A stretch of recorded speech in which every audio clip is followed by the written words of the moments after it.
नमस्कार दोस्तों। आज भारत एक नहीं दो महामारियों से लड़ रहा है। पहला कोरोना और दूसरा दुष्प्रचार और भ्रष्टाचार। जैसा कि हम सभी जानते हैं, कोरोना का दूसरा लहर पहला लहर से भी बहुत ज़्यादा खतरनाक साबित हो रही है।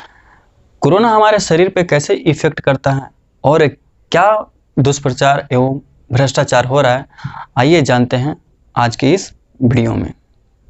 जैसा कि हम सभी जानते हैं कि कोरोना वायुमंडल में नहीं फैलता है, लेकिन जब हम एक दूसरे के संपर्क में जाते हैं उसी से कोरोना एक दूसरे में पॉजिटिविटी बढ़ती है। कोई भी कोरोना पॉजिटिव व्यक्ति अगर खांसता या छींकता है तो उसके मुंह से निकले हुए बैक्टीरिया प्लस साथ साथ में कोरोना का कुछ अन्न भी बाहर आता है और वो वायुमंडल में टहलना शुरू कर देता है। जब हम उस व्यक्ति के सामने जाने से सांस लेते हैं तो वह ऑक्सीजन के माध्यम से नाक के रास्ते पूरे हमारे लंग्स यानी फेफड़े में चला जाता है। जाने के बाद सबसे पहले वो अपनी जनसंख्या में वृद्धि करता है। कोरोना 1 से 2, 2 से 3 यानी टूट करके वो अनेक भागों में डिवाइड हो जाता है और वह एक बहुत बड़ी मात्रा में जनसंख्या जनरेट करता है हमारे पूरे बॉडी में। ये समझिए कि कोई भी वायरस हमारे शरीर में जाने के बाद अगर वो फैलना शुरू करता है तो सबसे पहले ये होगा कि वो जाकर के बॉडी में जो भी सिस्टम होगा जहाँ पे जाएगा वो उस चीज़ को पहले क्षति पहुँचाना शुरू करेगा। जैसे ही हम वायुमंडल में किसी व्यक्ति के सामने सांस लेते हैं और वो ऑक्सीजन के माध्यम से हमारे बॉडी में जाने के बाद वह हमारे बॉडी में हार्ट को गलाने यानी इफेक्ट डालना शुरू कर देता है, जिससे हमारा इम्यून सिस्टम वीक होता है। हमारे सेल्स को भी ये ब्रेक करना शुरू करता है, गलाना शुरू करता है या इफेक्ट कर करके कमजोर करना शुरू कर देता है। जैसे ही कोरोना हमारे लंग्स यानी हृदय को अगर एक नुकसान पहुंचाता है तो हमें सांस लेने में प्रॉब्लम होती है। क्यों प्रॉब्लम होती है? अब ये समझिए कि ऑक्सीजन हमारे शरीर में क्यों ज़रूरत है। जब भी हम ऑक्सीजन को लेते हैं तो हमारे शरीर में जाने के बाद ऑक्सीजन ब्रेक होता है और ब्रेक होने के बाद हमारे शरीर में जो ब्लड सर्कुलेशन है वो अच्छे तरीके से एक्टिव काम कर पाता है। और जब ये समझिए कि जब हमारा हार्ट यानी हृदय ही सही से काम नहीं कर रहा हो तो जाहिर सी बात है कि हम जो भी ऑक्सीजन को लेंगे वह जा करके सही वर्क नहीं करेगा, क्योंकि हमारे पूरे फेफड़े में कोरोना वायरस फैल चुका है और हार्ट को इतना डैमेज कर रखा है कि ब्लड को प्यूरिफाई ही नहीं कर पाएगा। जब ऑक्सीजन हमारे शरीर में जाता है तो कार्बन डाइऑक्साइड ऑटोमेटिक बाहर आता है, क्योंकि हर एक चीज़ को हम खाना खाते हैं। खाना खाने के बाद जो हमारे शरीर में ब्लड में बहुत सारी ऐसे जगह से कार्बन डाइऑक्साइड की मात्रा बाहर आता है और जब हम छींकते हैं तो उसके माध्यम से ऑटोमेटिक कोरोना भी साथ में बाहर आता है, ताकि उसी से वृद्धि होती है। जब हृदय ही सही काम नहीं कर रहा है तो ब्लड सर्कुलेशन स्लो। अब ब्लड सर्कुलेशन स्लो होने की वजह से अभी जो कोरोना इफेक्ट हो रहे हैं उसे सबसे ज़्यादा दिक्कत सांस लेने में हो रही है, क्योंकि हार्ट ही उनका अच्छा काम नहीं कर पा रहा है। कोरोना का ज़्यादा इफेक्ट होने से लंग सिस्टम खराब होने से हमारे शरीर में उच्चतम मात्रा में ऑक्सीजन नहीं पहुंच पा रहा, इसलिए अभी वेंटिलेटर या ऑक्सीजन सिलेंडर का सबसे ज़्यादा मांग हो रहा है। कुछ तो यूँ देखा गया है कि हम किसी के नज़दीक यानी फिजिकल डिस्टेंस को अगर मेंटेन न करते हुए एक दूसरे के ज़्यादा नज़दीक जाते हैं तो कोरोना वहाँ से भी फैलता है, क्योंकि हमारे सेल्स पे जाएगा और सेल्स को वीक कर करके वो हमारे बॉडी में ऑटोमेटिक इन कर सकता है। जैसे ही वो हमारे बॉडी में इन करेगा तो जहाँ से भी वो गया वो अपना इफेक्ट डालना शुरू करेगा, हमारे सारे सेल्स को वीक करेगा, कमजोर कर देगा। ब्लड प्रॉब्लम होने की वजह से ही लोगों को सांस लेने में दिक्कत हो रही है और सबसे ज़्यादा मौतें हो रही है। National heart lungs and blood research institute के अकॉर्डिंग ये पता चला है कि सबसे ज़्यादा इफेक्ट कोरोना सबसे पहले डिजीज़ लोगों को सबसे ज़्यादा इफेक्ट किया है। उनमें से सबसे ज़्यादा इफेक्टिव जो रहा है हाई रिस्क पे वो सबसे पहले आते हैं क्रोमनी लंग डिजीज़। ये क्रोमनी लंग डिजीज़ क्या होता है? कोई भी इंसान फैट है, ब्लड प्रेशर है, इंसान जो सबसे ज़्यादा कमज़ोर है फिजिकल लेवल से, उसे ये ज़्यादा इफेक्ट किया है अभी तक। दूसरा आता है हार्ट डिजीज़। हार्ट डिजीज़ से रिलेटेड जितने भी सारे डिजीज़ होते हैं, जैसे हार्ट अटैक आने के लिए, ब्रीथिंग प्रॉब्लम, हार्ट डिजीज़ में बहुत ज़्यादा प्रॉब्लम करने की वजह से ये कोरोना और भी ज़्यादा एक्टिव तरीके से बहुत सुपर फास्ट काम करती है। ये हाई रिस्क में आता है।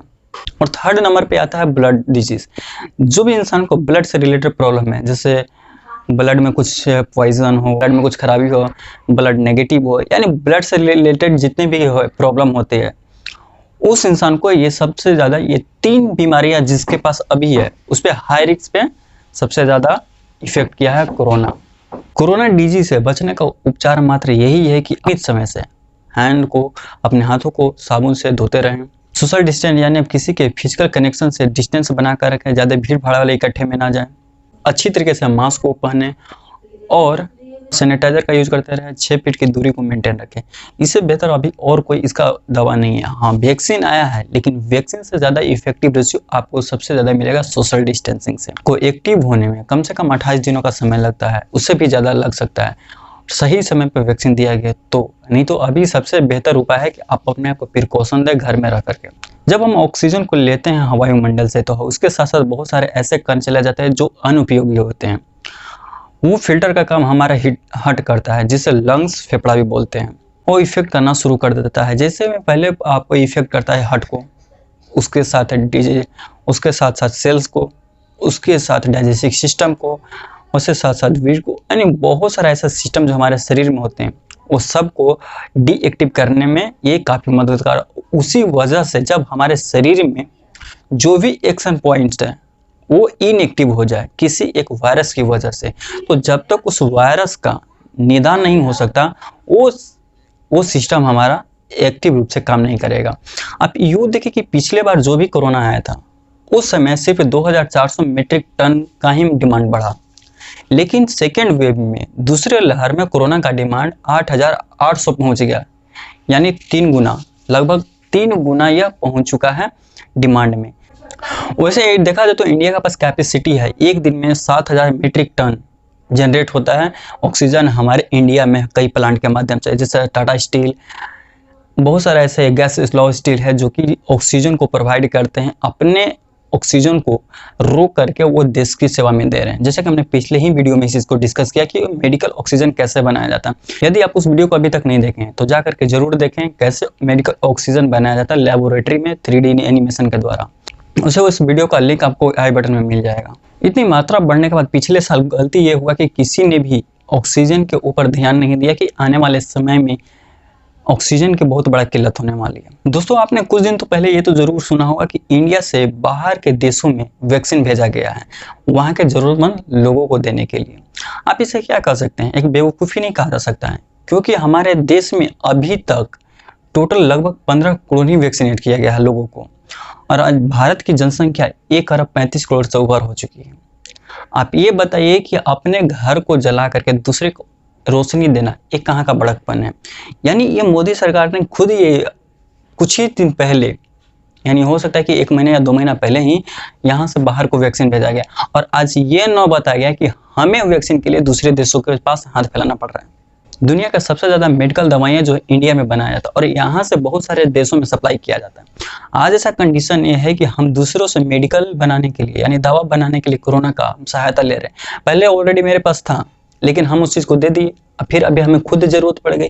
अब इसे क्या बेवकूफ़ी नहीं कहा जा सकता है। फिलहाल तो आप कमेंट में बताइएगा कि ये क्यों किया गया, या इस तरह से करना क्या सही लगा, या सही है मोदी जी के द्वारा ये निर्णय, जो कि आज हम लोग सबसे ज़्यादा डेथ रेशियो बढ़ा है। अगर वो डेथ रेशियो, अगर वैक्सीन पहले इंडिया में लग गया होता तो बहुत सारे ऐसे लोग थे जिनको जान बच सकती थी।